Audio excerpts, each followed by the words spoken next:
Alhamdulillahirabbil alamin wassalatu wassalamu ala nabiyyina Muhammadin wa ala alihi wa ashabihi ajmain wa man tabi'ahum bi ihsanin ila yaumil amma ba'du. Segala puji bagi Allah Subhanahu wa taala yang pada malam hari ini Allah Subhanahu wa taala masih berikan kita kesempatan untuk melanjutkan kajian rutin kita, dan insyaallah hari ini kita wisuda ya. Hari ini kita wisuda khataman kitab Bulughul Maram ya. Tapi sebagian enggak hadir wisuda karena hujan gerimis ya. Udah 4 tahun kuliah wisuda, waduh enggak datang wisuda. Kenapa? Hujan gerimis ya. Tapi mungkin kebiasaan di sini seperti itu ya, yang memang harus diperbaiki ya, diperbaiki. Alhamdulillah kita bertahun-tahun dakwah ya, tidak pernah libur karena hujan. Padahal jaraknya dulu 1 jam kajian ya, naik motor. Jalanan kota yang sering banjir ya. Kalau banjir kota macet, lewat jalan-jalan kemana. Jadi semangat, apalagi ini adalah akhir ya. Kalau ke sebelum-sebelumnya nggak masalah, tapi inilah akhir.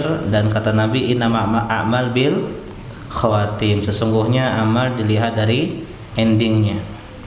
Jadi kita akan lanjutkan kajian pada malam hari ini ya, 6 hadis terakhir dalam kitab ini. Kita mulai dari hadis yang ke-23 ya. Hadis yang ke-23, sebelumnya kita bahas hadis ke-22 tentang doa sapu jagat. Kita lanjutkan hadis yang ke-23 atau hadis yang pertama pada malam hari ini. Qala al-mu'allif rahimahullah ta'ala al-hafidz Ibnu Hajar al-Asqalani fi kitabihil Bulughul Maram wa an Abi Musa al-Asy'ari, dari sahabat yang mulia Abu Musa al-Asy'ari. Beliau berkata, qala kana Nabi sallallahu alaihi wasallam, Nabi sallallahu bersabda ya, atau berdoa, yad'u, beliau berdoa, Allahumma ya Allah, ighfir li khati'ati, ampuniku ya, ampuni aku dalam ya 3 hal. Yang pertama khati'ati, kesalahanku. Yang kedua wajahli, kebodohanku. Dan yang ketiga wa israfi fi amri, dan sikap borosku di dalam urusanku. Jadi Nabi meminta ampun, bertobat kepada Allah karena 3 hal. Yang pertama karena beliau ya berbuat kesalahan. Yang kedua karena kebodohan. Yang ketiga karena sikap berlebihan. Wa ma anta a'lamu bihi minni, dan yang keempat ya, dan dosa yang engkau lebih tahu dibandingkan diriku. Karena terkadang kita berbuat dosa tidak sadar, dan Allah lebih tahu dari hal itu. Kemudian Nabi melanjutkan, Allahumma ighfirli, ampuni aku lagi karena 4 hal. Yang pertama jiddi, karena keseriusanku, aku berbuat sesuatu yang sungguh-sungguh, kadang berbuat kesalahan, dosa. Wa hazli, karena dosaku ketika bercanda. Wa khata'ihi, dan ketika aku tidak sengaja. Wa amdi, dan ketika aku sengaja. Wa kullu dzalika indi, dan semua itu adalah berasal dari diriku. Allahumma ighfirli ma qaddamtu wa ma akhartu wa ma asrartu wa ma a'lantu wa ma anta a'lamu bihi minni. Dan kemudian Nabi berlindung kepada Allah ya, atau minta ampun kepada Allah dari 4 hal. Yang qaddamtu, yang telah berlalu. Yang kedua wa ma akhartu, yang akan datang. Yang ketiga wa ma asrartu, yang saya sembunyikan. Yang terakhir wa ma a'lantu, yang saya tampakkan. Wa ma anta a'lamu bihi minni. Antal muqaddim wal muakhir, ya Allah, engkaulah zat yang muqaddim, mendahulukan segala hal, wal muakhir, dan mengakhirkan segala hal, wa anta ala kulli syai'in qadir, dan engkau maha mampu atau maha kuasa atas segala sesuatu, muttafaqun alaih. Jadi hadis yang ke-23 tentang istighfar, tentang minta ampun. Dan berarti Nabi itu sering minta ampun sama Allah Subhanahu wa taala. Beristighfar kadang 1 kali duduk 100 kali, padahal beliau sudah dijamin surga. Padahal beliau sudah diampuni dosa-dosanya, tapi beliau tetap minta ampun sama Allah Subhanahu wa taala. Kita sudah bahas kemarin sayyidul istighfar, dan sekarang juga termasuk istighfar. Jadi hendaklah kita meneladani Nabi sallallahu alaihi wasallam dalam memperbanyak minta ampun kepada Allah Subhanahu wa taala. Yang pertama, kesalahan. Dari kesalahan, karena memang kita ini tempatnya salah, Pak. Jadi kalau nyari orang yang tidak pernah salah, nyari teman yang tidak pernah salah, siap-siap hidup sendiri. Jadi pasangan yang tidak pernah salah, siap-siap jomblo sampai mati. Mencari orang tua yang tidak ada salah, ya siap-siap ya tidak dilahirkan ke muka bumi. Atau mencari anak yang tidak pernah salah, siap-siap ya chill free. Ya. Kenapa? Karena semua manusia pasti pernah berbuat salah. Dan kata Nabi, kullu bani Adam khata', bukan cuma salah, khata' banyak berbuat salah. Dalam hadis kata Allah, dalam hadis qudsi, innaka tukhti bil laili wan nahar, engkau itu sering berbuat salah pagi, siang, sore, malam, sepanjang hari berbuat salah. Sehingga kita meminta ampun kepada Allah Subhanahu wa taala dari kesalahan kita. Yang kedua, karena kebodohan. Bodoh ini ada dua, artinya bodoh yang pertama karena tidak tahu, dalam artian tidak mau belajar. Bodoh itu tercela karena kita tidak mau belajar. Yang kedua, arti bodoh adalah dia sudah tahu tapi melanggar. Itu bodoh juga dalam bahasa Arab. Sehingga kata Allah Subhanahu wa taala, orang berbuat dosa itu karena bodoh. Yang pertama, bodoh dia nggak belajar, itu tuh dosa. Terjatuh dalam riba karena dia bodoh, nggak tahu itu riba, nggak belajar. Yang kedua, bodoh udah tahu itu haram dikerjakan, udah tahu itu kewajiban tapi ditinggalkan, itu bodoh. Kata Allah dalam An-Nisa 17, innamat taubatu 'alallah lilladzina ya'maluna su' bil jahalah. Sesungguhnya taubat bagi orang-orang yang berbuat sebuah keburukan, mengerjakan sebuah kejelekan disebabkan kebodohan. Ya, kenapa? Karena dia tidak tahu, nggak mau belajar. Yang kedua, karena dia sudah tahu tapi dia masih kerjakan, kan bodoh. Kenapa kamu ini melanggar? Kamu ini bodoh sekali, udah tahu ini nggak boleh dikerjakan, kan gitu kan? Kita kadang ini kok bodoh sekali sikap ini. Kami tahu, nah ini PR dikerjakan, tapi kamu nggak kerjain, kamu ini bodoh. Jadi sikap ini juga tercela.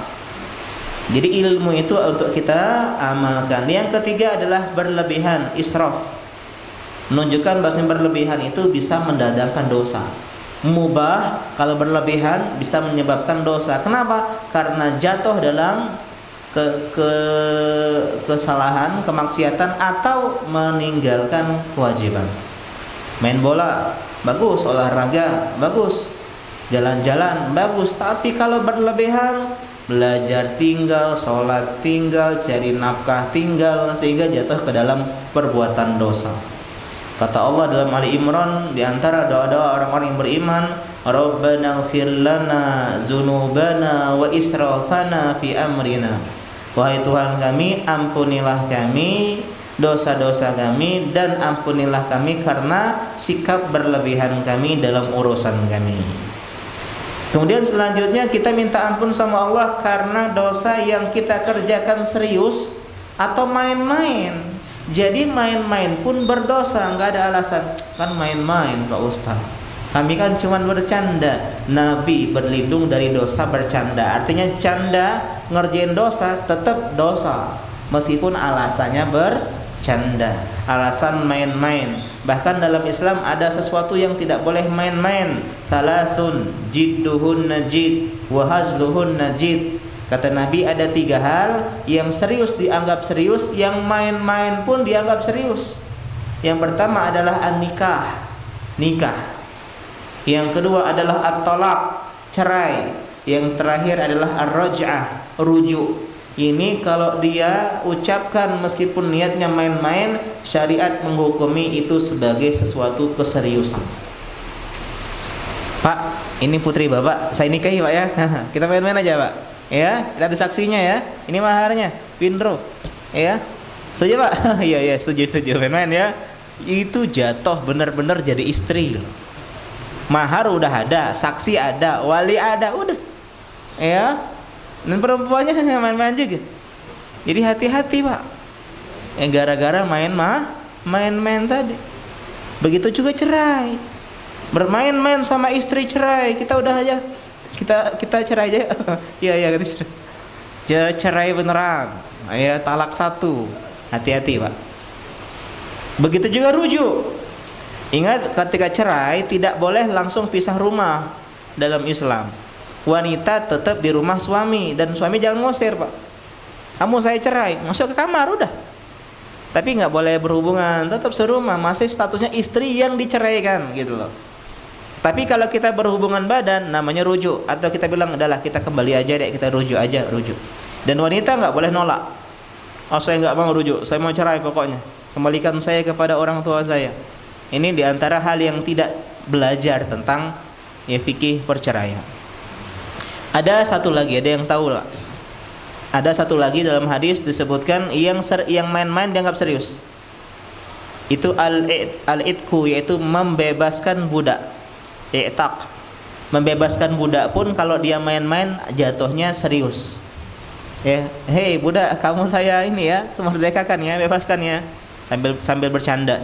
Jatuh benar-benar merdeka dia, benar-benar bebas statusnya. Terutama dalam urusan agama, nggak boleh main-main. Yang jenggot dibilang embek, kambing dengan alasan main-main. Yang cadar dianggap sebagai hantu dengan alasan main-main. Cingkrang kebanjiran, kurang bahan, kurang dasar. Ini termasuk perbuatan dosa besar.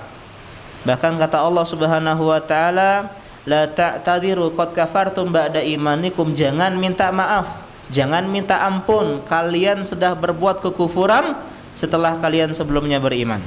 Ya. Kemudian selanjutnya beristighfar, bertobat, minta ampun kepada Allah dari dosa yang sengaja maupun tidak sengaja. Apa tidak sengaja? Khilaf. Karena itulah Pak, meskipun tidak sengaja kita ganti. Mungkin dosa enggak, tapi tetap ada permintaan untuk kita mengganti doman. Contoh misalnya kita enggak sengaja memecahkan barang teman kita. Kita enggak dosa, enggak sengaja namanya. Cuman tetap mengganti. Dan dosa yang sengaja, dan Nabi enggak mungkin dosa sengaja, Pak. Nabi beristighfar ini bukan berarti Nabi pernah mengerjakan dosa sengaja. Para nabi tidak pernah sengaja berbuat dosa, catat. Nabi itu terjatuh dalam dosa karena mengira sesuatu itu benar, ternyata salah gitu lah. Sesuatu itu enggak berdosa, ternyata berdosa. Dan para nabi pernah berbuat salah, pernah berbuat dosa. Pak Ustadz, bukankah Nabi maksum? Iya, maksum di dalam menyampaikan wahyu. Nabi nggak pernah salah di dalam menyampaikan wahyu. Salah ya, kemarin tuh yang benar begini, nggak pernah. Ya ralat, revisi. Ya, yang saya sebutkan kemarin salah, nggak pernah. Wahyu semuanya itu benar. Adapun salah adalah kesalahan pribadinya Nabi. Dan itu pun hanya pada dosa kecil. Dan itu pun langsung tobat. Begitu. Jadi semua Nabi bisa jatuh ke dalam kesalahan pribadi, dosanya kecil, dan langsung bertobat dan langsung Allah terima tobatnya. Itu maksudnya. Itu arti maksum versi Nabi SAW dan para nabi sebelumnya. Sehingga Nabi Adam makan buah larangan, ya Rasulullah lupa mengatakan atau tidak mengatakan insya Allah, bermuka masam ketika datang seorang yang pengen belajar Islam. Itu kesalahan, tapi dosa kecil, dan beliau langsung ditegur oleh Allah dan langsung beliau bertobat. Jadi yang diarti masum adalah dijaga Allah dari terus menerus berbuat dosa. Kalau kita kan dosa kadang tobatnya nanti gitu loh, masih menikmati dosa. Itu para nabi terhindar dari itu semua. Kemudian kata Nabi SAW tadi, wa kullu dzalika indi, itu semua gara-gara aku. Ini ingat Pak, jadikan kesalahan itu sebabnya adalah diriku. Jangan cari kambing hitam. Ya nanti nyari kambing hitam ketika mendekati lebaran kurban, baru cari kambing hitam. Ya. Itu semua salah saya. Ini menunjukkan bahwasanya dalam Islam itu kita tidak boleh menganggap diri suci. Kata Allah, fala tuzakku anfusakum, Jangan kalian anggap diri kalian suci. Saya ini nggak pernah berbuat dosa, saya ini nggak pernah berbuat salah. Nabi saja berlindung kepada Allah atau meminta kepada Allah dari perbuatan dosa. Kemudian Nabi meminta ampun kepada Allah dari dosa yang berlalu dan akan datang. Jadi boleh, Pak. Ya Allah, kalau nanti aku berbuat dosa, tolong ampuni aku, boleh. Meskipun dosanya belum terjadi. Kata Allah dalam Al-Fatihah ayat kedua, liyaghfirallaka Allahu ma taqaddama ya min zanbika wa ma ta'akhkhar. Agar Allah mengampuni dosa-dosamu yang telah lalu dan dosa-dosamu yang akan datang. Ada yang mengatakan yang telah lalu, maksudnya mengakhirkan dan mengedepankan mengerjakan maksiat, mengakhirkan kewajiban. Kemudian yang disembunyikan, yang kusembunyikan dan yang tampak. Dosa ada yang disembunyi-sembunyikan, kita minta ampun sama Allah, dan juga yang tampak, bahkan ini yang lebih parah. Dosa yang tampak itu berarti kita sudah tidak ada malu lagi, udah berbangga dengan dosa, ini lebih parah, Pak. Kalau dosa disembunyi-sembunyi, ya sangat mungkin Allah ampuni. Kata Allah An-Nahl 19, wallahu ya'lamu ma tusirruna wa ma tu'linun. Allah mengetahui dosa yang kalian sembunyi-sembunyikan dan dosa yang kalian tampakkan, dan Allah yang lebih tahu tentang hal tersebut dari kita semua. Dan di akhir ucapan tadi, di akhir doa ini, kata kita Nabi bertawasul dengan nama, kita bahas kemarin ya. Di antara tawasul yang dibolehkan dengan nama Allah Subhanahu wa taala, antal muqaddim wa antal muakhir. Engkau zat yang mendahulukan dan yang mengakhirkan. Jadi itu semua adalah kuasa Allah. Yang nikah lebih dahulu itu kuasa Allah. Yang nikah di akhiran itu kuasa Allah Subhanahu wa taala. Yang punya anak lebih dahulu, yang punya anak berakhiran, yang kaya lebih dahulu, masuk surga lebih dulu, ada yang masuk surga terakhiran, masuk neraka lebih dahulu. Itu semua kuasa Allah Subhanahu wa taala. Jadi Allah yang mendahulukan dan mengakhirkan, baik dalam kebaikan maupun dalam keburukan. Jadi ini termasuk nama yang digandengkan. Jadi ada nama-nama Allah yang digandengkan, Pak, kayak muqaddim wa muakhir, atau misalnya awal wa akhir, kemudian qabid basit, kemudian rafi khafid. Itu diantara nama-nama Allah yang digandengkan. Dan kapan kita disunahkan baca doa ini? Kata para ulama, di sholat malam. Ya, kita diperintahkan untuk berdoa kepada Allah Subhanahu wa taala dengan doa ini ketika di akhir malam atau di sholat malam. Yang kedua juga bisa digunakan sebelum salam di akhir kita sholat, yaitu hadis yang ke-23. Hadis yang ke-24 kita lanjutkan. Wa an Abi Hurairah, dari sahabat yang mulia Abu Hurairah, qala, beliau berkata, kana Rasulullah sallallahu alaihi wasallam yaqul, Nabi sallallahu alaihi wasallam berdoa, Allahumma aslih li dini alladhi huwa ismatu amri.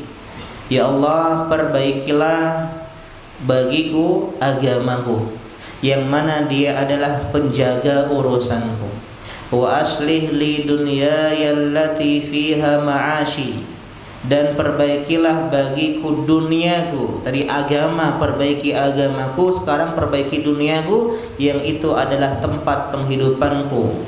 Wa aslih li akhirati allati ilaiha ma'adi, dan perbaikilah bagiku akhiratku yang dia adalah tempat kembaliku. Waj'alil hayata ziyadatan li fi kulli khair, jadikanlah akhirat, jadikanlah kehidupan sebagai menambah kebaikanku.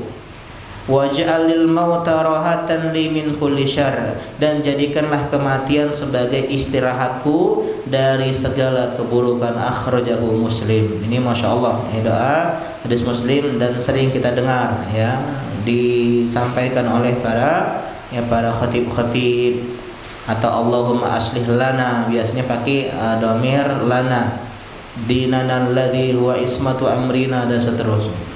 Yang pertama adalah Nabi meminta perbaiki agama. Ini menunjukkan betapa pentingnya agama. Agama didahulukan dibandingkan dunia. Allahumma aslih lana ya fi li dinana, ya. Ya Allah, perbaikilah agama kami yang mana dia adalah ismatu amri, penjaga segala urusanku. Jadi agama itu, Pak, yang menjaga kita itu agama. Menjaga kita dari kesulitan dunia, menjaga kita dari kesulitan akhirat itu adalah agama. Karena itulah Nabi berlindung dari musibah agama, karena agama ini seperti benteng, seperti penjaga, seperti tameng. Kata Nabi, wala taj'al musibatana fi dinina. Ya Allah, jangan jadikan musibah kami itu ada pada agama kami.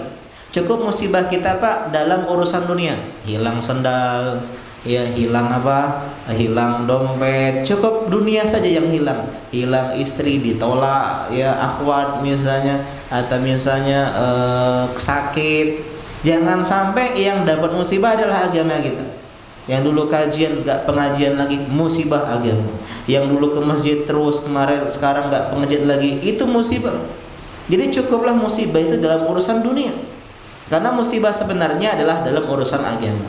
Wala taj'alid dunya akbar hammina wala mablagha ilmina, dan jangan jadikan dunia sebagai tujuan terbesar kami, keinginan terbesar kami, dan puncak dari ilmu kami. Hadis Tirmizi. Ini yang pertama, minta perbaiki agama kita Pak. Apalagi nanti di bulan Ramadan. Yang kedua, perbaiki wa aslih li dunia ya lati fiha ma'ashi. Jadikanlah, perbaikilah dunia kami yang itu tempat kehidupan kami.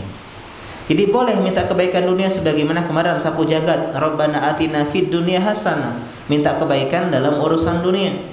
Asalkan kebaikan tadi mendekatkan kita kepada Allah Subhanahu wa taala. Istri cantik bikin dekat sama Allah, bagus. Harta yang banyak deketin kita sama Allah, bagus. Kendaraan yang bagus, rumah yang mewah, pekerjaan yang mentereng, kerja di perusahaan bonafit, anak yang banyak. Ya itu semua kalau deketin kita sama Allah itu adalah sebuah nikmat di antara nikmat-nikmat Allah Subhanahu wa taala. Tapi sebaliknya, kalau dunia tadi justru menjauhkan kita dari Allah Subhanahu wa taala, dari ibadah, justru itu adalah musibah. Itu adalah musibah. Jadi penting urusan dunia, Pak. Jangan sampai gara-gara kita belajar agama dunia tinggal, enggak. Justru di dunia ini adalah ladang akhirat. Ya, jadi akhirat itu adalah akibat dari dunia. Dunia kita bagus, akhirnya akhirat kita bagus. Kemudian selanjutnya wa aslih li akhiratil lati ilaiha ma'adi. Perbaikilah akhiratku yang itu merupakan tempat kembali kita. Jadi jangan sampai tadi gara-gara dunia lupa akhirat, lupa tempat kembali, lupa merantau, lupa balik kampung. Perlu balik kampung, ingat bahwasanya ini bukan tempat kita sementara, agar kita nggak terperdaya dengan dunia yang sementara. Dan bukan berarti maksudnya ingat akhirat, artinya hanya akhirat tok, tapi mendapatkan kebaikan akhirat, yaitu surga Allah Subhanahu wa taala. Karena kita pasti ketemu akhirat. Masalahnya akhirat yang baik atau akhirat yang buruk, waliyazubillah.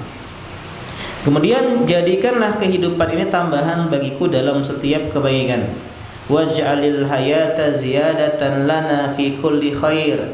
Ya Allah, jadikanlah hidup kita, usia kita, umur kita, bertambahnya usia kita menambah kebaikan. Ini luar biasa doanya, Pak. Jadi hendaklah kita pahami, semakin hari kita semakin dekat dengan yang namanya kematian. Umur kita semakin banyak, umur kita semakin tambah, umur kita semakin panjang. Yang jadi soal itu bukan umur. Yang jadi soal apakah panjangnya umur kita menambah kebaikan. Apakah setiap hari makin berilmu, makin banyak ibadahnya, atau justru malah sebaliknya.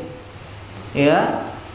Ada sahabat Abdullah bin Amr bin As, dulu ketika bujang, ketika muda, itu ibadahnya luar biasa. Tapi dia menyesal karena sudah sudah fair-fairan, sudah habis-habisan dia di masa muda, sehingga masa tuanya tidak sekuat dulu. Seharusnya kita itu semakin lama semakin bagus. Ya, misalnya dulu bujang kajian sekali seminggu. Nanti naik lagi sekali seminggu 2 kali. Nanti naik lagi seminggu 3 kali. Nanti ketika tua tiap hari. Itu bagus, Pak. Bukan sebalik. Dulu masa muda tiap hari, kemudian 5 kali, kemudian 3 kali, 2 kali, sekali. Kemudian sebulan sekali. Kemudian ya setahun sekali tabligh akbar, meninggal. Waduh, ngeri, Pak. Jadi semakin tua umur kita, semakin bagus kebaikan kita.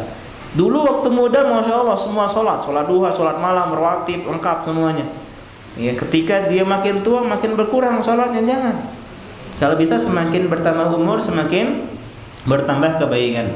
Ya, jangan sampai bertambah umur bertambah keburukan, atau bahasa orang tua-tua kaladi, makin tua makin jadi. Ya, semakin tua nggak pernah ke masjid, makin bermaksiat, makin banyak ngudutnya, makin banyak dengar musiknya, makin banyak ya maksiatnya, dosanya. Nabi ditanya, ya Rasulullah, ayyun nasi khair, manusia yang paling baik itu seperti apa? Kata Nabi, man tala umruhu wa hasuna amaluh, orang yang panjang umurnya dan baik amalnya. Panjang umur tapi berbuat ketaatan, berbuat ibadah, berbuat kebaikan luar biasa. Ditanya lagi, ayyun nasi syarrun, manusia yang paling buruk yang apa? Yang tala umruhu, yang panjang umurnya. Hati-hati yang panjang umur. Wa sa'a amaluhu, tapi amalannya buruk, amalannya jelek. Ini nah tua-tua keladi tadi. Makin tua makin jadi. Ada tuh kakek-kakek ya narik becak misalnya. Hari Jumat pagi atau Ahad pagi duduknya kerjanya apa? Nyingoi ibu-ibu senam. Ya, Allah sudah tua ya Allah. Bisa bahasa kita bawa tanah, ayo Pak ke masjid. Ini kerjaannya mengodot nyingoi ibu-ibu senam sana. Ya, nah, ini kan bahaya. Harusnya itu tua tuh dekat sama masjid, ibadah, baca Quran itu kan. Kita ngeri kalau udah tua-tua seperti ini. Jadi panjang umur tuh bisa bermata dua. Yang pertama bisa menambah kebaikan, yang kedua bisa menambah keburukan. Sehingga alangkah indahnya ketika seseorang di puncak terbaiknya Allah wafatkan. Saya kenal bukan kenal ya, tahu Ustadz Armen Halim Naro, ya rahimahullah taala. Beliau itu ya masya Allah Ustadz yang benar-benar luar biasa. Waktu saya SMA saya sering dengar MP3 beliau, dulu nggak ada YouTube Pak. Dengar MP3 kemana-mana naik motor SMA ya, itu dengar pengajian beliau di jalan. Ini beliau sering nangis, mudah tersentuh, harus selalu ada tisu di samping pengajian beliau. Dia Ustadz di Pekanbaru, berjam-jam naik motor ngisi kajian, nyampe sana yang hadir cuma 5 orang. Ya, 5 jam 5 orang. Bolak-balik 10 jam mungkin naik motor itu. Subhanallah. Ya, tapi apa? Berkah beliau. Beliau di puncak-puncak ketenaran, di puncak-puncak popularitas, di puncak-puncak ilmu beliau, Allah wafatkan beliau di usia yang cukup muda. Meninggal dalam keadaan habis baca buku Abdul Ghazal. Ya. Minta review, minta beliau minta ini. Ya. Meninggal. Bisa jadi itulah yang terbaik. Bisa jadi kalau Allah akan panjangkan umurnya, kena fitnah dunia, kena fitnah-fitnah keburukan. Ya, atau fitnah-fitnah keburukan dari musuh-musuh dakwah, bisa jadi. Maka ketika kita ya istilahnya kayak pelatih sepak bola, ketika dia sedang mendapatkan treble winner, dia pensiun, itu kan luar biasa. Kenapa? Karena nggak dicaci lagi dia. Keluar di tempat di saat-saat terbaiknya. Jadi ketika sudah selesai, dah saya turun. Kenapa? Inilah tempat terbaik saya. Karena kalau saya masih ngelatih lagi, takutnya mainnya jelek, malah dihujat, malah dicaci maki, dan dia menutup karirnya dengan hujatan gitu loh. Lebih enak kita menutup karir kita dengan apa? Dengan prestasi. Ketika sedang bagus-bagusnya gantung sepatu, gantung raket, apalagi istilahnya tuh. Itu luar biasa, ya. Kenapa? Karena di puncak yang terbaik. Kemudian selanjutnya kata Nabi tadi, waj'al al-mauta rahatan lana min kulli syarr. Jadikanlah kematian itu sebagai rehat kita, istirahat kita dari segala keburukan dunia. Ustadz, berarti boleh dong minta kematian? Boleh tidak minta kematian? Jawabannya tidak boleh berdoa minta mati. Dilarang. Kata Nabi ya dalam hadis Bukhari Muslim, la yatamanna yanna ahadukum mauta min durin asabahu. Tidak boleh seorang di antara kalian minta kematian. Ya Allah, matikan hamba. Enggak boleh dalam Islam. Ya Allah, wafatkan hamba, enggak boleh dalam Islam. Akan tetapi para ulama mengatakan kenapa enggak boleh? Alasannya tadi. Alasannya dulu, inna imma muhsinan fala'allahu an yazdada khairan. Bisa jadi dia ini orang baik, sehingga kalau dia panjang umur tambah kebaikan. Jangan minta mati. Bisa jadi sekarang nilai kita 90, kalau minta mati 90, tapi kalau kita panjang umur 100. Atau bisa jadi kita orang jelek, wa imma musian fala'allahu an yasta'tiba, bisa jadi ketika kita belum mati, Allah, kita orang jelek nih, Allah jadikan kita bertobat kepada Allah Subhanahu wa taala. Jadi jangan minta kematian. Bisa jadi panjangnya umur kita membuat kita dapat kebaikan atau menghilangkan keburukan kita, istighfar, taubat dan seterusnya. Akan tetapi kata para ulama, diperbolehkan berdoa minta kematian ketika kita berlindung dari keburukan dunia. Jadi misalnya kita ditimpa sakit, ya sakit parah, kata Nabi, fa in kana la buddan fa la budda fa in, kalau harus minta kematian, falyakul, maka doa begini, Allahumma ahyini ma kanatil hayatu khairan li. Ya Allah, biarkanlah aku hidup kalau hidup itu lebih baik untukku. Wa tawaffani idza kanatil wafatu khairan li, dan wafatkan aku kalau kematian itu justru lebih baik dibandingkan diriku. Ini.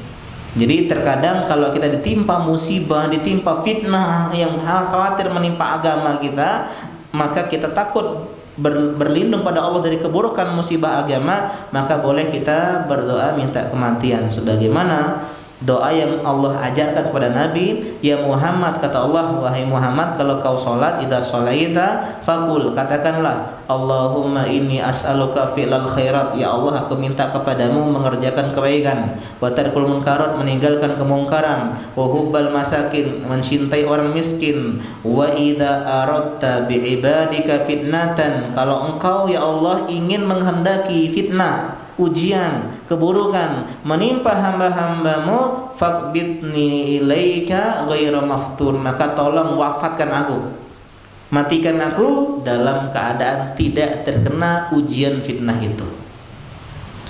Ya, apalagi fitnah dajjal misalnya, jangan berkeinginan jumpa dengan dajjal. Fitnah itu, fitnah akhir zaman, penguasa yang zalim yang memukul rakyat-rakyatnya, mengambil harta-hartanya. Kita ini masih enak, masih aman sentosa, masih hidup kemana-mana. Akhir zaman nanti kata Nabi SAW, in daraba zahraka wa in akhadha malak, pemimpin yang mengambil harta kalian, pemimpin yang memukul-mukul punggung kalian, yang kata Nabi mereka adalah syayatin, mereka adalah setan-setan, fi jismanil ins, dalam bentuk tubuh manusia.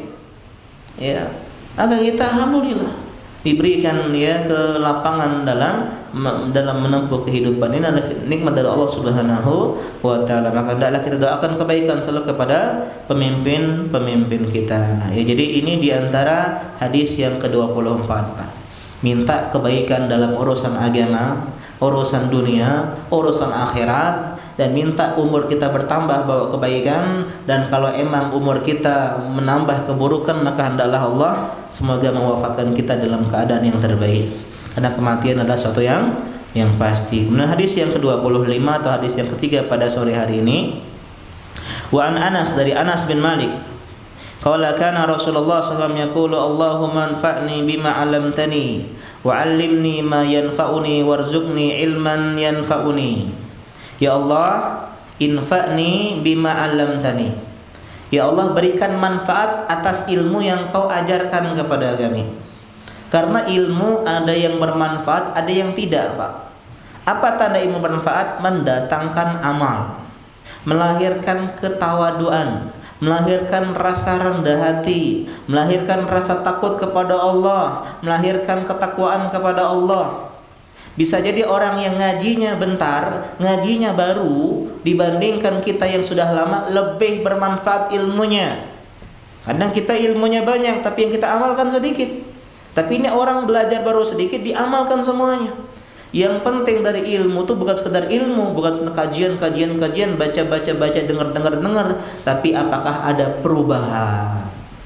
Gimana 1,5 tahun ini belajar adab tuh gimana? Coba istri, gimana? Abi setahun, iya Abi, 1,5 tahun ini Masya Allah, Abi udah jarang marah-marah, Abi sudah lebih rendah hati, Abi lebih baik akhlaknya, Masya Allah, ada bekasnya. Gimana nak? Ya Abi sejak kajian hadis-hadis akhlak adab itu Masya Allah, Abi lebih sering senyum, Abi lebih sering berbuat baik, Abi berbakti sama orang tua, Abi berbuat, pokoknya lebih bagus lah. Ini diantara ilmu bermanfaat. Tapi kalau semakin belajar kita semakin ya sombong, ya malah banyak ilmunya tapi tong kosong nyaring bunyinya, ya maka ini diantara tanda ilmu kita gak bermanfaat. Kata Allah, al-himar yahmilu asfara, seperti keledai yang membawa buku kitab kuning yang banyak. Ya wow, dia berat bawa buku. Keledai, tapi keledai hewan yang bodoh. Dia tidak mendapatkan kebaikan, ya. Sedangkan ilmu manfaat adalah ilmu padi. Semakin menunduk, semakin berisi, semakin menunduk. Ya kata Nabi, Al-Qur'anu hujjatun laka au 'alaika. Quran, ilmu agama bisa menjadi senjata yang membelamu atau senjata yang melukai dirimu. Hati-hati, senjata makan tuan, bumerang kalau kita nggak mengamalkan ilmu yang kita pelajari. Inilah yang kita minta setiap hari, ihdinas syiratal mustaqim, yaitu jalan yang lurus, jalan ilmu yang bermanfaat, ilmu yang melahirkan amal, bukan maghdub alaihim, bukan dhalin. Yang dimurkai siapa? Orang yang punya ilmu tapi nggak beramal, seperti orang Yahudi. Orang yang tersesat siapa? Orang yang beramal tapi nggak ada ilmu. Ini orang Nasrani. Orang Muslim, umat Islam, umat ilmu dan umat amal, dua-duanya. Kemudian wa'allimni ma yanfa'uni, ajarkan aku ya Allah ilmu yang bermanfaat. Jadi jangan sombong dengan ilmu kita, karena yang ngasih ilmu siapa? Allah yang mengajarkan kita kepada ilmu yang kita ketahui. Kita bodoh jadi tahu karena Allah. Sehingga kata malaikat, jangan malu mengatakan saya tidak tahu, karena belum Allah ajarkan sama kita. Malaikat aja mengatakan subhanaka la ilma lana illa ma 'allamtana. Subhanaka, maha suci Engkau ya Allah, kami tidak punya ilmu kecuali yang Engkau ajarkan kepada kami. Dan di antara ilmu yang bermanfaat bukan hanya yang tidak mendatangkan amal, tapi ilmu yang zatnya bertentangan dengan Quran dan Sunnah agama Islam. Apa contohnya? Ilmu filsafat, ya, atau ilmu astrologi, nujum, perbintangan, ya, atau ilmu kartu apa itu? Jarot ya, tarot ya. Kemudian ilmu apa lagi? Ya, ilmu kamu nih namanya budi, kamu kerja di air ya. Itu ilmu apa? Ilmu cocoklogi dan seterusnya. Kesyirikan begitu, ini diantara ilmu-ilmu yang tidak bermanfaat. Kemudian warzuqni, dan berikanlah kepadaku ilman yanfa'uni, ilmu yang bermanfaat kepada diriku. Jadi diantara aktivitas Nabi setiap pagi adalah minta 3 hal: ilman nafi'an, wa rizqan thayyiban, wa amalan mutaqabbalan. Minta ilmu bermanfaat, amalnya diterima, dan rezeki yang baik. Dalam hadis Tirmizi, kita lanjutkan ya. Rawahu Nasa'i wal Hakim, ini Nasa'i Hakim. Wali Tirmizi mengatakan min hadis Abi Hurairah wa nahuhu, ya, qala fi akhiri wa zidni ilma, dan tambahkanlah aku ilmu. Walhamdulillahi ala kulli hal, segala puji bagi Allah di atas setiap kondisi. Wa a'udzubillahi min hali ahli nar, dan aku berlindung kepada Allah dari kondisi orang-orang penghuni neraka. Wa isnaduhu hasan, sanadnya hasan. Jadi kemudian meminta tambahan ilmu. Jadi di antara uniknya ilmu, istimewanya ilmu, tidak pernah Allah nyuruh Nabi minta tambahan kecuali ilmu. Wa qala rabbi zidni ilma, ya, wa qul rabbi zidni ilma. Muhammad bilang, doalah, ya Allah tambahkanlah aku ilmu. Kenapa nambah? Sesuatu ditambah ketika ngapa? Kenapa, Pak? Ketika kurang. Iya enggak? Kalau udah pas enggak mungkin ditambah. Jadi hendaklah kita tuh harus merasa kurang dalam ilmu. Sudah Pak Ustadz, aku ini sudah lama pengajian 20 tahun, istirahatlah. Cukup lah. Enggak, zidni ilma, tambah. Kenapa? Karena kurang. Jadi semakin kita belajar, semakin kita tahu, kita tuh semakin bodoh. Yang kita tidak tahu jauh lebih banyak dibandingkan yang kita tahu. Sehingga nggak boleh merasa kenyang dengan ilmu, puas dengan ilmu. Harus merasa lapar, haus, dahaga terhadap ilmu. Maka mintalah tambahan terus. Kenapa? Karena setiap ada yang berilmu pasti ada yang lebih berilmu. Kata Allah dalam Yusuf 76, wa fawqa kulli dzi ilmin alim. Di setiap di atas tingkatan orang yang pintar ada yang lebih pintar. Bahasa kita di atas langit ada langit. Sehingga orang semakin belajar kan. Kalau dia merasa dialah yang nomor satu, dia akan nggak belajar lagi. Kemudian segala puji bagi Allah setiap kondisi. Ini sikap orang mukmin. Ketika dapat musibah, alhamdulillah ala kulli hal. Dapat kebaikan, alhamdulillah alladzi bi ni'matihi tatimmu sholihat. Pernah kita bahas dulu sebelumnya. Kalau dapat kebaikan, alhamdulillah alladzi bi ni'matihi tatimmu sholihat. Kalau dapat keburukan, alhamdulillah ala kulli hal. Tetap segala puji bagi Allah. Hilang sendal, alhamdulillah sendal yang hilang bukan motor gitu. Ya, jadi selalu alhamdulillah pokoknya. Alhamdulillah, dan berlindung kepada Allah dari keadaan ahli neraka. Siapa mereka? Orang yang tidak belajar atau tidak berilmu dan orang yang tidak beramal. Waliyadzubillah. Ya. Bentar lagi azan ya.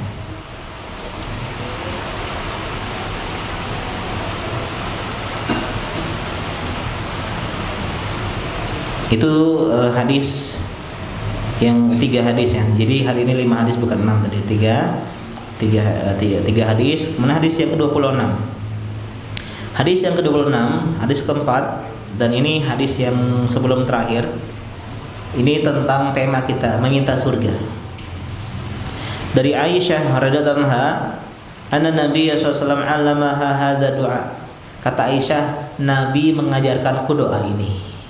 Jadi ini dalil bahwasanya di antara bukti cinta kita kepada istri adalah mengajarkan kebaikan kepada istri. Di antara cara kita menjaga anak istri neraka, mengajarkan ilmu dan mengajarkan adab. Ilmu agama hablum minallah, ilmu adab adalah hablum minannas, kita ajarkan. Dan Aisyah adalah istri Nabi yang paling Nabi cintai, dan bentuk cinta tadi adalah diajarkan. Ya. Orang tua kita, Bu, kalau habis sholat jangan lupa baca ayat kursi gitu. Ya, Ibu jangan lupa istighfar ya tiap hari. Bu, jangan lupa sedekah. Itu Bu, jangan lupa nih banyak-banyak puasa. Ibu udah bayar ini belum? Puasa hutang Ramadan belum? Itu kan bentuk pedulian kita. Istri kita gimana? Mi, gimana udah hutang lunas? Udah lunas mi, aman, alhamdulillah. Ya. Anak kita juga misalnya kita ajarkan. Jadi intinya tanda cinta adalah mengajarkan agama. Kita lanjutkan ya setelah azan. Assalamualaikum warahmatullahi wabarakatuh. Bismillah.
Alhamdulillah wassalatu wassalamu ala Rasulillah wa ala alihi wa ashabihi wa la haula wa la quwwata illa billah.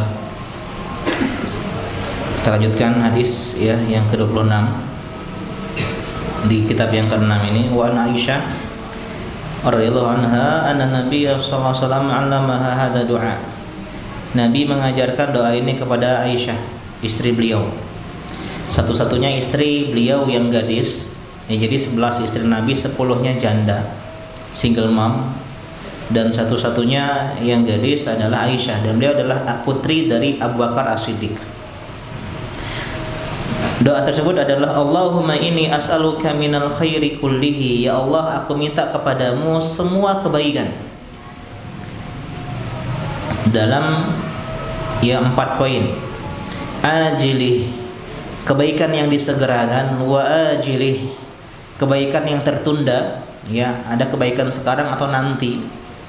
Wa ma 'alimtu minhu wa ma lam a'lam, kebaikan yang aku ketahui dan aku belum ketahui. Jadi kita minta kebaikan semuanya, yang kita tahu, tidak tahu, yang datang sekarang atau yang nanti. Yang selanjutnya, wa a'udzubika minasyarri kullihi, kemudian aku berlindung kepadamu dari keburukan semuanya, dari 4 keburukan. Wa ajilihi wa ajili wa ma 'alimtu minhu wa man lam a'lam, dosa keburukan yang segera datang atau nanti, dosa yang saya ketahui atau yang tidak saya ketahui. Kemudian Allahumma inni as'aluka min khairi ma sa'alaka 'abduka wa nabiyyuk. Ya Allah, aku minta kepadamu kebaikan yang diminta oleh hamba-hambamu dan nabi-nabimu. Ya, jadi ini doa yang paling simpel. Ya Allah, aku minta doa seperti doanya Ustadz gitu ya. Pokoknya jadi biar sederhana, biar selesai. Sebagaimana ketika saya umrah, kadang kan banyak ini tiap doa tuh. Ya Allah, kabulkanlah semua doa teman-teman saya. Udah ya. Jadi enggak sebut-sebut satu-satu gitu. Panjang nanti satu-satu. Ya Allah, kabulkanlah semua doa teman-teman saya yang nitip doa sama saya gitu. Ini juga, ya Allah, saya berdoa kepadamu dengan semua doa nabimu. Boleh ya, karena doa para nabi, doa orang-orang baik pasti kebaikan. Wa a'udzubika min syarri ma 'azza bihi 'abduka wa nabiyyuk, dan aku berlindung kepadamu dari segala apa yang nabimu dan hamba-hambamu berlindung darinya. Kemudian selanjutnya ini poin kita, Allahumma inni as'alukal jannah. Ya Allah, aku mohon kepadamu surga. Wa ma qarraba ilaiha min qaulin aw amal, dan segala hal yang mendekatkan aku ke surga, baik ucapan maupun perbuatan. Wa a'udzubika minan nari wa ma qarraba minha min qaulin aw amal, dan aku pun berlindung dari neraka kepadamu ya Allah, dan segala hal yang mendekatkan aku ke neraka aku berlindung darinya, baik ucapan maupun perbuatan. Wa as'aluka an taj'ala kulla qada'in qadaitahu li khairan, dan aku meminta kepadamu agar engkau menjadikan segala takdir yang engkau tetapkan untukku membawa kebaikan. Masya Allah, ini dalam hadis ini, doa ini Pak. Akhrajahu Ibnu Majah wa Sahih Ibnu Hibban wal Hakim. Hadis Ibnu Majah disahihkan oleh Ibnu Hibban dan Hakim. Dan poin kita ada pada meminta surga. Pernah nggak dengar ucapan begini? Nggak boleh minta surga. Kita tuh beribadah harus karena Allah, harus cinta. Jangan berharap surga, jangan takut neraka. Jika surga dan neraka tak pernah ada, kata mereka. Ya, bukan lagu Krisi, bukan ya. Jadi artinya apa? Artinya ya Allah, aku nggak peduli, kata mereka. Aku akan beribadah kepadamu meskipun aku tidak masuk surga. Meskipun aku masuk neraka, aku beribadah kepadamu. Ini gombal. Gombal. Orang-orang sufi biasanya seperti ini biasanya. Yang cinta, harap nggak boleh harap, takut nggak boleh takut, yang penting cinta. Sedangkan rukun ibadah itu 3, cinta, harap, takut, harus ada. Ini buktinya. Nabi aja minta surga, dan kita umat Nabi pun hendaklah meminta surga sama Allah Subhanahu wa taala, Pak. Oh, berarti Bapak ini nggak ikhlas beribadah kepada Allah. Ikhlas, karena arti ikhlas meminta balasan dari Allah. Ikhlas itu pamrih, tapi pamrihnya kepada Allah Subhanahu wa taala. Bahkan nabi-nabi saja seperti Nabi Ibrahim, Asy-Syu'ara 85, waj'alni min warasati jannatin na'im, ya Allah jadikan aku ini sebagai pewaris surga naim, surga yang penuh dengan kenikmatan. Nabi Ibrahim pun minta surga. Nabi pun tadi meminta surga, berlindung dari neraka. Bahkan Nabi nyuruh kita terang-terangan minta surga. Wa idza sa'altumullaha fas'aluhul firdaus. Kalau minta sama Allah, mintalah surga firdaus. Fa innahu awsatul jannah wa 'alal jannah. Karena surga firdaus surga yang paling tinggi, ya surganya para nabi, dan surga yang paling tengah, Pak. Ini bantahan kepada tadi teman-teman yang mengatakan tidak boleh beramal berharap surga. Boleh. Bahkan dalam hadis dikatakan, man sa'alallaha jannah salasa marrat. Siapa yang minta surga 3 kali kepada Allah, minta surga, Allahumma inni as'alukal jannah, diulangi 3 kali. Faqalatil jannah, Allahumma adkhilhul jannah. Surga akan ngomong, ya Allah, masukkan dia kepada diriku. Surganya ngomong. Kemudian selanjutnya, ya, wa man istajara minan nari salata marat. Siapa yang berlindung kepada Allah dari neraka 3 kali, Allahumma a'udzubika minan nar, diulang 3 kali. Qalatin nar, neraka akan bilang, ya Allah, Allahumma ajirhu minan nari, Allah tolong jauhkan dia dari diriku. Begitu. Jadi banyak-banyak minta surga, banyak-banyak berlindung dari neraka. Karena inilah segala kebahagiaan kita ada di surga. Nggak pernah sakit, nggak pernah clash sama temen, nggak pernah patah hati, nggak pernah sedih, nggak pernah keluar air mata, nggak pernah tua, nggak pernah pikun, nggak pernah semua. Masya Allah. Surga selalu awet muda, selalu bahagia, bahagia, bahagia, bahagia. Muda, muda, muda. Nikmat, nikmat, nikmat. Wah, luar biasa. Kenapa kita tidak boleh berharap surga, sedangkan Allah cerita banyak nikmat surga di Al-Quran? Nabi cerita tentang surga, surga begini-begini, biar kita berharap. Allah cerita tentang neraka biar kita takut, berlindung kepada Allah dari neraka. Alhamdulillah. Sekarang hadis yang terakhir, hadis ke-27. Wa akhrajal syaikhani, ya dua syekh itu Bukhari Muslim meriwayatkan dari Abu Hurairah. Qala Rasulullah sallallahu alaihi wasallam, kalimatani habibatani ila rahman, khafifatani ala lisan, sakilatani fil mizan, subhanallah wa bihamdi, subhanallahil azim. 2 ucapan yang dicintai oleh Allah Ar-Rahman, 2 ucapan yang ringan, gampang, enteng di lisan, enggak nyampe 1 menit, tapi dia berat di timbangan di hari kiamat. Itu subhanallah wa bihamdi, subhanallahil azim. Hadis Bukhari Muslim. Ini hadis adalah hadis terakhir dalam kitab Bulughul Maram, sebagaimana beliau mengikuti Imam Bukhari, Imam Muhammad bin Ismail Al-Bukhari dalam kitab Sahih Bukhari. Hadis ini terakhir. Kenapa terakhir? Karena mirip dengan kafaratul majlis, tasbih dan tahmid. Subhanaka Allahumma wa bihamdika. Tidak ada subhanallah wa bihamdika. Ya, ini diantara rahasianya. Jadi ini ucapan yang ringan di lisan, Allah cintai, dan berat di timbangan. Karena timbangan adalah mizan, sesuatu yang kita yakini ada di hari kiamat. Benar-benar ada bentuknya kayak timbangan, memiliki dua daun, ya, 2 daun timbangan, dan yang ditimbang bisa buku catatan, bisa orangnya, dan bisa amal solehnya. Ini amalannya, ya, sebagaimana ucapan tadi akan ditimbang oleh Allah Subhanahu wa ta'ala. Adapun orang-orang kafir ada yang mengatakan dia tetap ditimbang tapi tidak ada kebaikan, sebagai bentuk mengejek-ngejek, mengolok-ngolok dia, atau ada yang mengatakan tidak ditimbang, langsung dia dimasukkan ke dalam neraka, waliyazubillah. Yang jelas kita imani hadis ini bahwasanya adanya mizan di hari kiamat, dan pernah kita bahas panjang lebar pada pertemuan-pertemuan sebelumnya. dan itu adalah hadis terakhir dalam kitab ini. Kata beliau, akhirul kitab, itu adalah akhir pembahasan kita. Demikian akhir kitab kita. Ala yadi ad'afi khalqillahi wa ahqarihim fi zam'ihi Umar ibn al-Ali at-Tatai al-Maliki aqallallahu asratahu yawman la yanfa'u malun wala banun wa ghafara lahu wa li walidayhi wa li masyayikhihi wa li ikhwanihi wa li jami'il muslimin.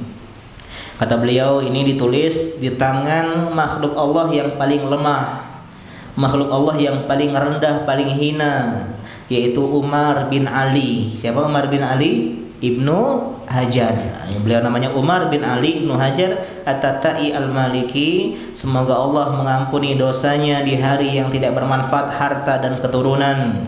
Semoga Allah mengampuni dirinya. Semoga Allah mengampuni kedua orang tuanya, mengampuni guru-gurunya, mengampuni saudara-saudaranya dan semua kaum muslimin. Dan alhamdulillah, hari ini tanggal berapa, Pak? Tanggal 9 Maret atau malam ini sudah masuk tanggal 17 Sya'ban 1444 Hijriah. Kata beliau di sini, bitarikhi tsalitsata syahri Jumadal akhir lailatul jum'ah qariban min sulusil lail. Ya, ditulis atau diakhiri dengan tanggal 3 Jumadil akhir. Jadi beda berapa bulan ya? Cuman tahunnya yang panjang, 874, Masya Allah. Ini berarti 1443, kurang lebih berapa ratus tahun? 600 tahun, 6 abad kurang lebih. Jarak kita dengan Ibnu Hajar 6 abad, 600 tahun, 6 keturunan. Kalau 50 tahun berarti 12 keturunan. Berarti kakek kita yang ke-12 tuh sezaman sama beliau ini. Ya, Masya Allah. Tapi tulisannya sampai hidup masih seperti sekarang, luar biasa. Adapun kita dimulai tanggal 26 Agustus 2021.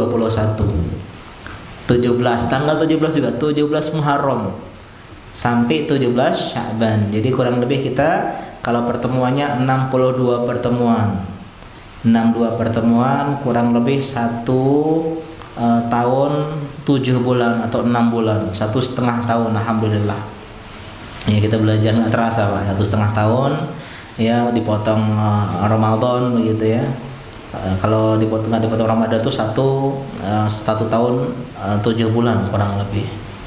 Dan ini adalah perjalanan yang panjang dan kita sudah bahas 123 hadis.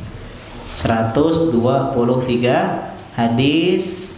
6 bab. Bab pertama tentang adab etika, bab yang kedua tentang berbakti dan silaturahmi, bab yang ketiga tentang zuhud dan wara, bab keempat tentang akhlak-akhlak yang tercela, bab kelima akhlak-akhlak terpuji, bab terakhir zikir dan doa ya. Dan Masya Allah ada yang semangat dari awal sampai akhir ya, yang saya mungkin tidak hafal ya. Yang paling hafal ya Kak Nosi, Aldi ya, yang semangat dari awal sampai akhir ya. Masih mah itulah ya. Semangat ya, terus juga banyak ya, teman-teman semua, alhamdulillah ini adalah sebuah prestasi. Dan beliau tulis malam Jumat, pas nih malam Jumat. Terakhir selesai malam Jumat, tapi bedanya kita sepertiga malam pertama. Kalau beliau dekat dengan sepertiga malam terakhir. Jadi ulama tuh nulis tengah malam ya, jam 2, jam 1 itu nulis, Masya Allah. Kalau kita nulis juga, nulis di dalam mimpi ya.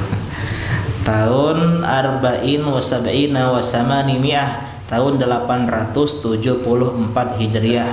Ahsanallahu akibataha bi Muhammadin wa alihi. Semoga Allah yang memperbaiki akhirnya dengan berjumpa dengan Nabi Muhammad SAW dan keluarganya.